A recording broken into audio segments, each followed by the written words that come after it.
কবি কাজী নজরুল ইসলাম কখনো ছিল প্রেমিক, আবার কখনো ছিল বিদ্রোহী কবি। বাংলাদেশের জাতীয় কবি কাজী নজরুল ইসলাম ঢাকা বিশ্ববিদ্যালয় প্রাঙ্গণে কেন্দ্রীয় জামি মসজিদের পাশে চিরতরে ঘুমিয়ে আছে। কবি কাজী নজরুল ইসলাম জন্মগ্রহণ করেন 1899 সালে 24শে মে ভারতের পশ্চিমবঙ্গের চুরুলিয়া একটি গ্রামে। মানুষ আছে যারা অনেকেই অনেকভাবে জেলে যায়, কেউ যায় হয়তো চুরির দায়ে, কেউ হয়তো যায় খুনের দায়ে, কেউ অনেক ধরনের অপরাধের দায়ে।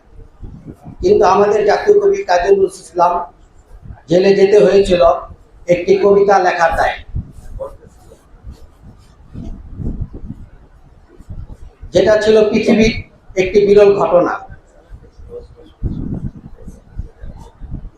ব্রিটিশ শাসক পরাধীন রাষ্ট্রে এক বাঙালি কবিতাকে তারা এতটাই ভয় পেয়েছিল যে সেই ভয়ে কাজী নজরুল ইসলামের কবিতা লেখার অধিকারটুকু তারা কেড়ে নিয়েছিল।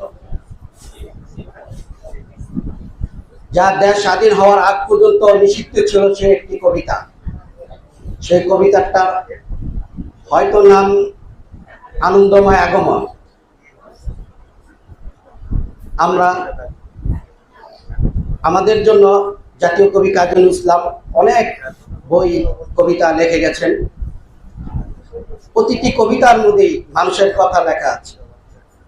আসেন আমরা সকলেই জাতীয় কবি কাজী নজরুল ইসলামের বই বেশি বেশি পড়ব এবং তাকে শ্রদ্ধার সাথে স্মরণ করব।